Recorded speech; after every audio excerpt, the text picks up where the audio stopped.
then you need to look at the intention of the drafters. Was the intention of the drafters to disadvantage South African citizens? Clearly not. Here's an example. The entire children, your nephews and nieces, of all your siblings, every single one of them, your cousins' children, your brother and sister's children, all of them has access to your house. Everyone has access to your house.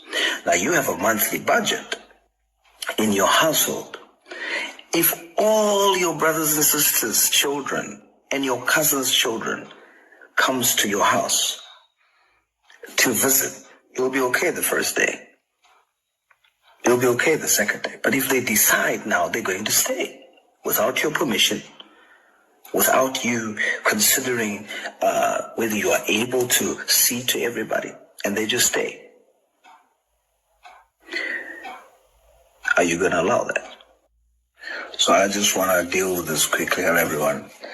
I see that there's this superior logic going around Section 27 of the Constitution, and everybody's reading it.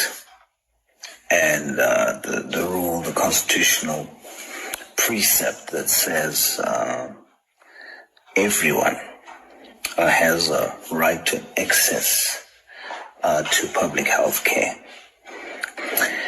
Now, the misplaced interpretation of the Constitution by others, not by the judiciary, but by those with superior logic, is a misplaced emphasis on the word everyone as opposed to a focus on the word access.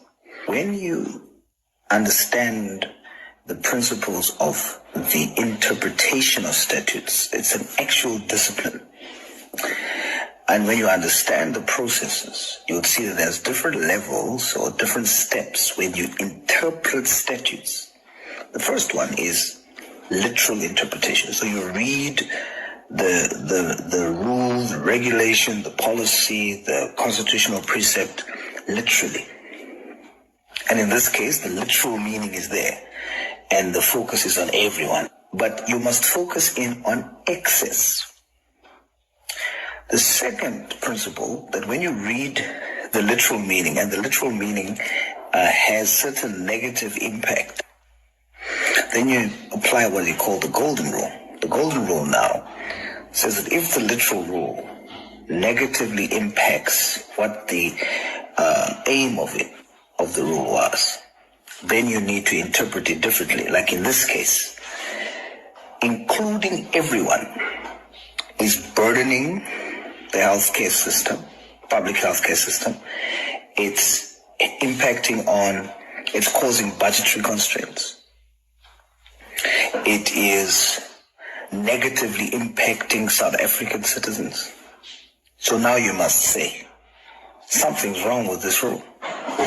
Then you need to look at the intention of the drafters. Was the intention of the drafters to disadvantage South African citizens? Clearly not. Here's an example. The entire children, your nephews and nieces, of all your siblings, every single one of them, your cousins' children, your brother and sister's children, all of them has access to your house. Everyone has access to your house. Now you have a monthly budget in your household. If all your brothers and sisters' children and your cousins' children comes to your house to visit, you'll be okay the first day. You'll be okay the second day. But if they decide now they're going to stay without your permission, without you considering whether you are able to see to everybody, and they just stay, are you going to allow that?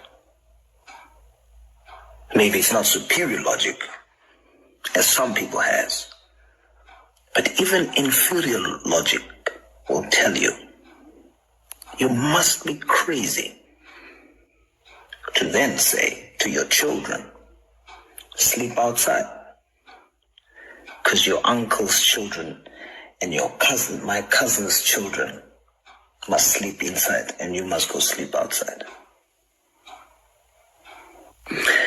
And when you start feeling the pressure now of having to see to all of these children that you love, when you tell them it's time to go home, it's time to go back to your parents, it's time to go back to your homes, does that mean you hate them? Or are you just applying basic logic?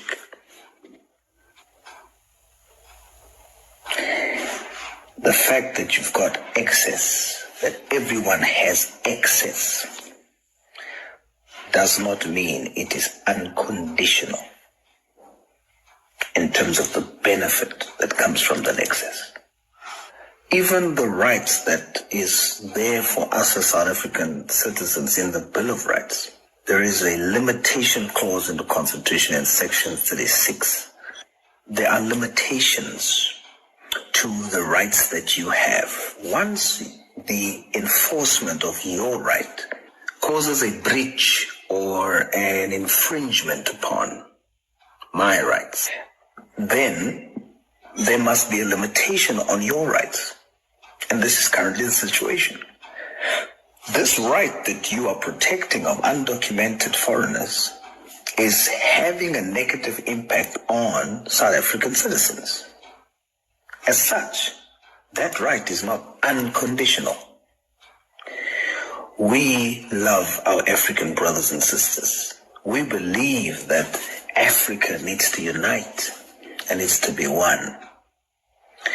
But we can't build a united Africa by breaking South Africa. When we say South Africans first, we are not xenophobic. We are patriotic. And any African in our continent that thinks that this is hatred towards you, you are the one that's wrong. You're totally wrong. It is important that you obey the rules of our sovereignty. Come into our country legally. But don't justify breaking down our systems and use as a smokescreen African unity. It's wrong. It's very wrong. We cannot allow it. Hello guys, welcome to Amor-Zone TV. I hope you're okay. You know, what I don't understand about our politicians, if they keep on inviting these people, allowing these people to come illegally in the country, where are they expecting them to work? Because there's no employment for the citizens of this country. They know it very well. What are they expecting them to eat when they arrive here? Where are they expecting them to stay? They are expecting them to come and work in those positions of South Africans. They are expecting them to come and hijack buildings. They are expecting them to come and commit crime, because these people are human beings. They have to eat. They have to be alive. Where are they expecting these people's children to attend school? So those are the questions I'm always asking myself. Where are they expecting these people to get electricity from, water from, knowing very well that even South Africans does not have enough water, no electricity, no enough infrastructure. Everything is collapsing in South Africa. If they are busy inviting them to come for the free health care, where is that free health care? Where are they getting it from? Because even for the South Africans, they don't have it. No water, no housing for South Africans, no land, nothing. But they are expecting people from all over the world to come and enjoy in South Africa. So it means their plan is for South Africans to suffer forever, to be unemployed forever. Because I don't understand, especially this one of employment. They know very well these are human beings. They need to work and eat and live life like any other human being. They are giving birth each and every day. They need jobs. They have to go to school. Their kids need to go to school. All those things are not planned by our government. They are not increasing anything to show that the country is carrying the whole continent now. There's no development for the country to carry the continent. We are still in that level of same infrastructure, same services, same everything. But we are busy inviting more people to come to South Africa. This is, I don't know how to describe this. So guys, thank you so much for watching. Don't forget to state your own views on the comment section, like, share the video, and subscribe. Love you guys. Bye.